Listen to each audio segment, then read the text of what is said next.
Continuamos con el tema 4. Procesos relacionados con el tiempo. Con la capacidad de comprender y aplicar la relación del tiempo de un proyecto determinado. ¿De qué se trata? Se trata de estudiar y de comparar los costos y los beneficios de un proyecto para poder decidir la conveniencia para su ejecución. ¿Mediante qué? Mediante los procesos relacionados con las adquisiciones del proyecto, ¿no? Que estos se encargan en comprar y adquirir. También los productos del proyecto o los servicios cuyos resultados necesarios se harán o mediante la realización de un trabajo. Beneficios directos y beneficios indirectos. El beneficio directo trata acerca de los costos y los beneficios asociados directamente con el proceso productivo o la mayor disponibilidad del producto o del servicio. Hablamos de indirectos cuando nos referimos, por ejemplo, a los costos y los beneficios que afectan a otros mercados de productos o insumos. Un efecto de sustitución o un encadenamiento de externalidades. A ver, un beneficio directo, ¿no? Por ejemplo, nosotros podríamos estar hablando de obtener, ¿no?, la mayor disponibilidad del producto o del servicio. Cuando ofrecemos verdaderamente ese acceso a que nuestros consumidores proyectados, ¿no?, puedan satisfacer sus necesidades. Indirectos es cuando nosotros vamos a invertir indirectamente si nuestro producto se presenta y en el mercado se encuentran productos sustitutos u otros productos, donde nosotros vamos a tener que tener un efecto de sustitución promocional, publicidad, en fin, se nos va a ir verdaderamente en estos costos, ¿no? Y ahí es donde se mide el costo-beneficio de un proyecto. ¿Qué afectan en estos beneficios directos o indirectos? Los ingresos monetarios. Como les dije, si hay acceso dinámico vamos a tener mayores ingresos, pero si hay productos sustitutos, entonces ahí nuestros ingresos como que se va a mermar. ¿Se pueden haber ahorros en cuanto a los costos? Por supuesto que sí, ¿no? Cuanto más ahorremos, pues nuestros beneficios van a ser mayores, ¿no? Otros también es la revalorización de los bienes, ¿no? La reducción de los riesgos, ¿no? Si nosotros cada vez tenemos menos riesgos, sabemos manejar verdaderamente esas variables, ¿no? Por ejemplo, de manejo eficiente de la materia prima, de los insumos, ¿no? Verdaderamente el manejo eficiente y efectivo, ¿no? O eficaz, se podría decir, del tiempo también, ¿no? Eso también nos reduce bastante este impacto y vamos a tener ingresos mayores, ¿no? Ahorramos costos y nuestros ingresos van a ser mayores. El impacto ambiental también positivo, ¿no? No solamente físico, sino también como clima organizacional, ¿no? Cuando las empresas, por ejemplo, tienen esa dinámica, ese respeto hacia verdaderamente los derechos y los deberes del trabajador y viceversa, ¿no? El trabajador también respeta y conoce cuáles son los deberes y los derechos de la empresa, ¿no? Una mejor imagen también. Una imagen que les va a permitir poder estar completamente seguros en ese beneficio. Entonces, ese ambiente, imagínense, ¿no? Cómo se van a sentir cada uno de los integrantes de la empresa. La seguridad también es muy importante considerarlo dentro de la evaluación del proyecto, la seguridad nacional, lo que hoy nosotros estamos viviendo con un poquito cierto de merma, se podría decir, ¿no? Por la Policía Nacional. Las categorías de los costos, Los costos también tienen categorías.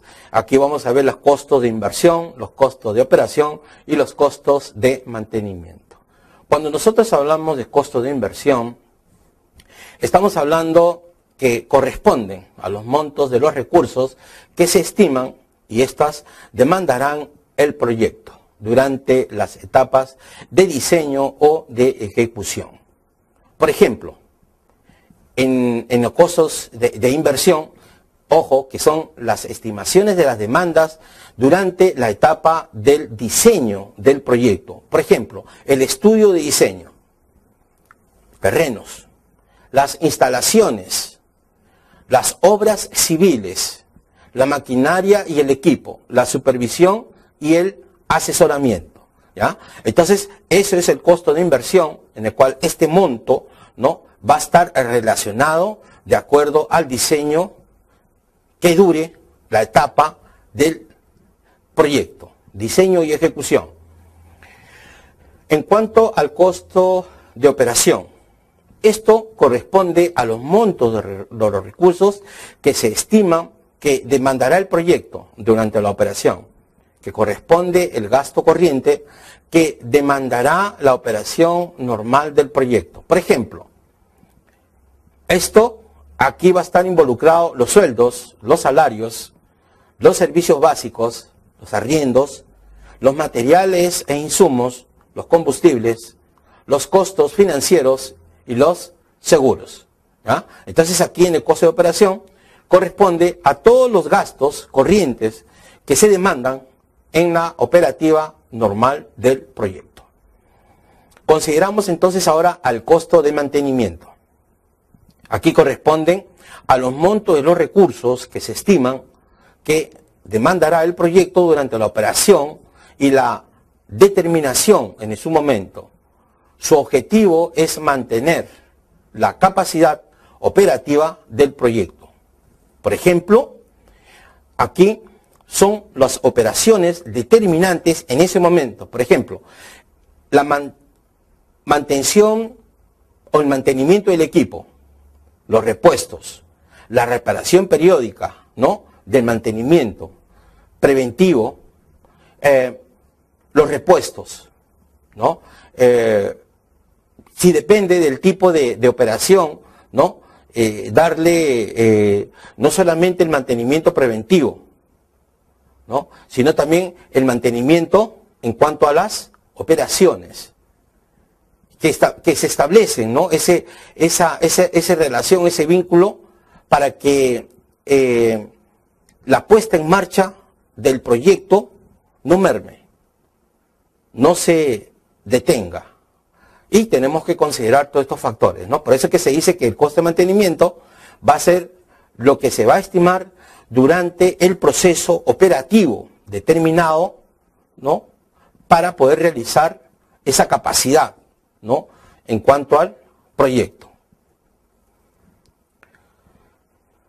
Todos estos costos que hemos visto, que nos van a permitir a nosotros ver el costo de inversión, que hemos visto, por ejemplo, el costo de inversión, el costo de operación y el costo de mantenimiento, ¿no?, se centran para que puedan dar como resultado una base y se pueda dar un flujo de beneficios.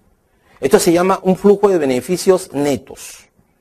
Para que se pueda establecer, ¿no?, para poder evaluar un proyecto, necesitamos verdaderamente conocer estos beneficios, que con los menores costos, que se entregará durante el periodo que esté en funcionamiento. Por ejemplo, para un agente privado, un empresario que está evaluando la instalación de la fábrica, por ejemplo, de empanadas, necesitará saber cuánto ganará cada año en dicho negocio. ¿Ah? Y conociendo los costos que nosotros hemos comentado, este señor, ¿no?, este empresario va a evaluar su proyecto y va a decir, ¿no?, cuánto es lo que yo verdaderamente, ¿no?, yo quiero saber cuánto ganaré cada año en dicho negocio. Ahora vamos a verlo desde otro punto de vista. para un agente social. Para un agente social, si se quiere evaluar la construcción, por ejemplo, de una carretera, ese es público, ¿no? Es el Estado, se necesita determinar los beneficios netos que se obtendrán durante cada uno de los años que se realizará o que estará ahí al 100% de su capacidad la realización de esta carretera. En pocas palabras, la fluidez. Si esa fluidez verdaderamente va a beneficiar al desarrollo de esa población. Son aspectos que verdaderamente este flujo de beneficio, como les dije, ¿no? En los proyectos, es ver cuán beneficioso al menor costo del proyecto. Otro factor importante dentro de lo que es el flujo de beneficios netos es el tiempo, ¿no?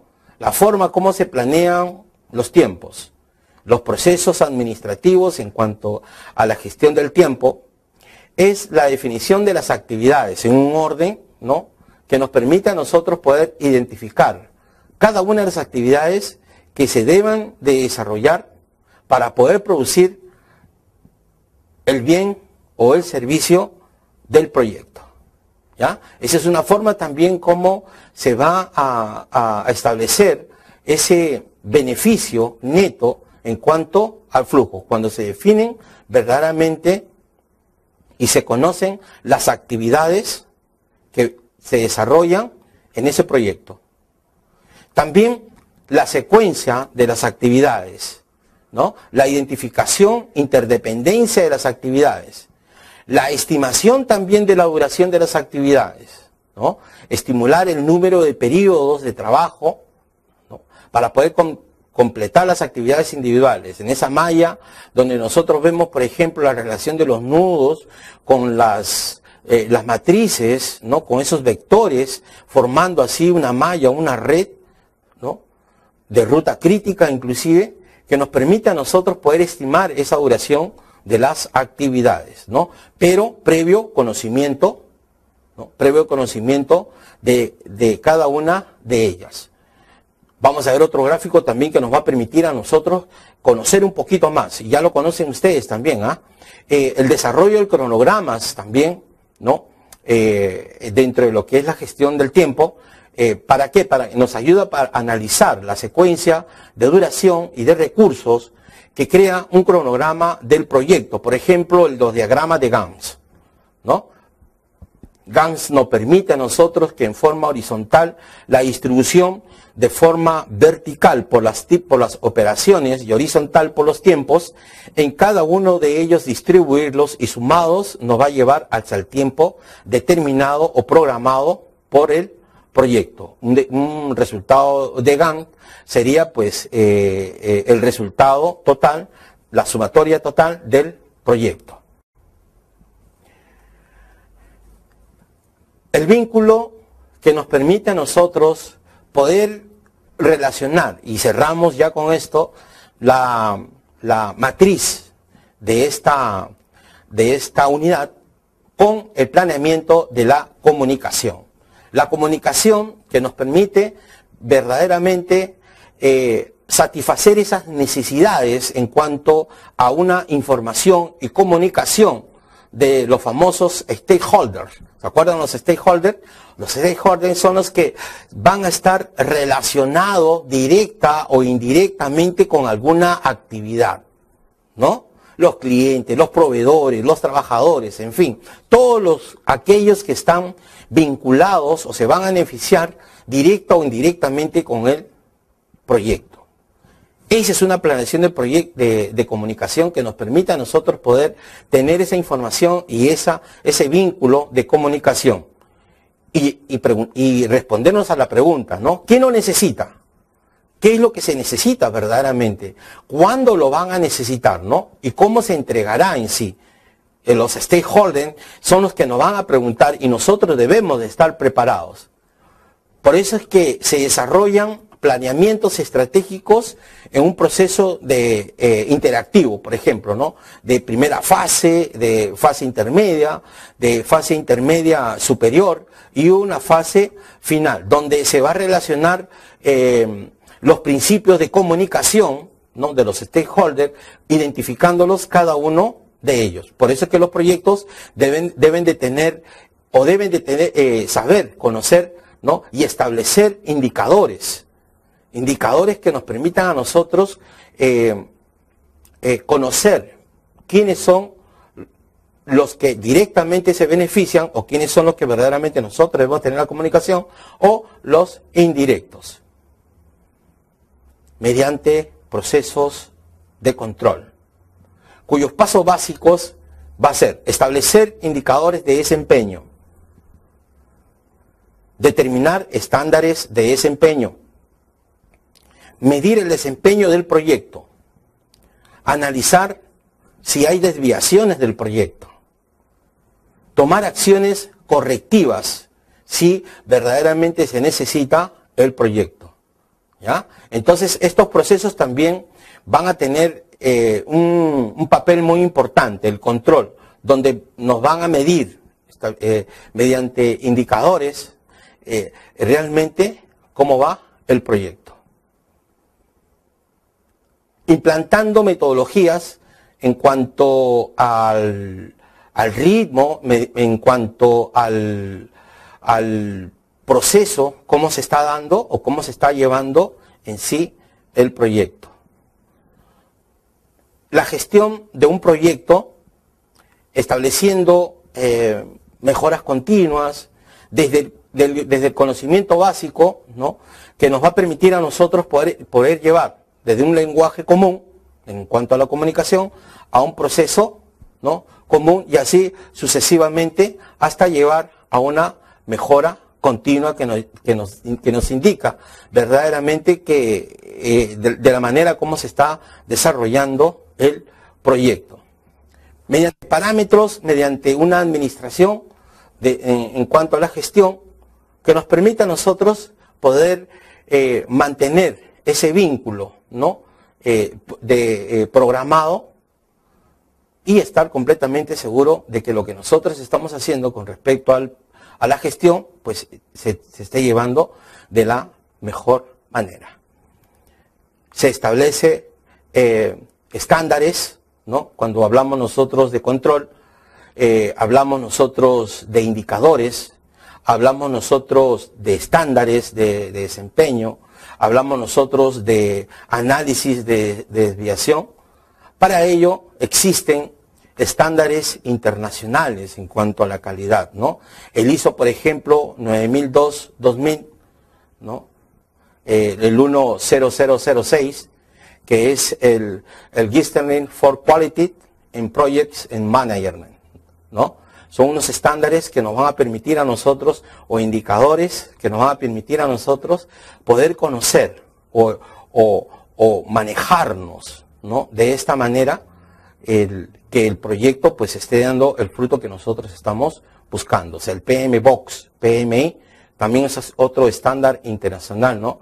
Que se relacionan ahí también con los proyectos y los planes administrativos o de gestión de un proyecto, ¿no? El ECB, ITMA, que también es un estándar internacional hacia lo que es la competitividad, ¿no? Básica, la internacionalización también del proyecto en cuanto a la administración, es el International Competence Bison, International Projects Management Association. También el BOX APM, que es el Board of Corporate Association for Projects Management. Así, entonces, esos estándares también internacionales pueden ser utilizados para poder establecer esa seguridad, ¿no? De que si el proyecto verdaderamente está dando los resultados que nosotros queremos. Una pregunta muy importante también dentro de toda esta gestión es si verdaderamente actividades económicas o las empresas necesitan de oficinas de proyectos. Cuando verdaderamente se van a utilizar esos estándares, verdaderamente tiene que haber encargados o personas que verdaderamente se relacionen directamente con el diseño del proyecto. Entonces, una de las interrogantes es, ¿necesitaríamos nosotros una oficina de proyectos, de gestión de proyectos? Entonces, si su organización desarrolla proyectos solo en forma ocasional, no existe la necesidad de desarrollar una metodología estandarizada, ¿no?, para encauzar los esfuerzos de administración del proyecto. O sea, no va a haber parámetros, ¿ya? ¿Por qué? Porque realmente nosotros vamos a hacer un proyecto cada 5, 7 años. Entonces, como que eso no va a justificar la presencia de una oficina de proyecto. Si su organización dirige una parte importante, ¿no?, de su energía en el desarrollo y la implementación de proyecto, los enfoques individuales administrativos de proyecto pueden conducir, ¿no?, a una ineficiencia en caso, ¿no?, e incluso se pueden volver peligrosos, ¿no?, si estos verdaderamente se necesitan, ¿no?, muy constantemente. Entonces ahí sí, ¿no?, ahí sí necesitamos una oficina de proyectos que se va a volver indispensable. Y ahí sí nosotros inclusive podemos utilizar cualquiera de esos estándares internacionales que hemos comentado. Señores, hasta aquí el tema 4.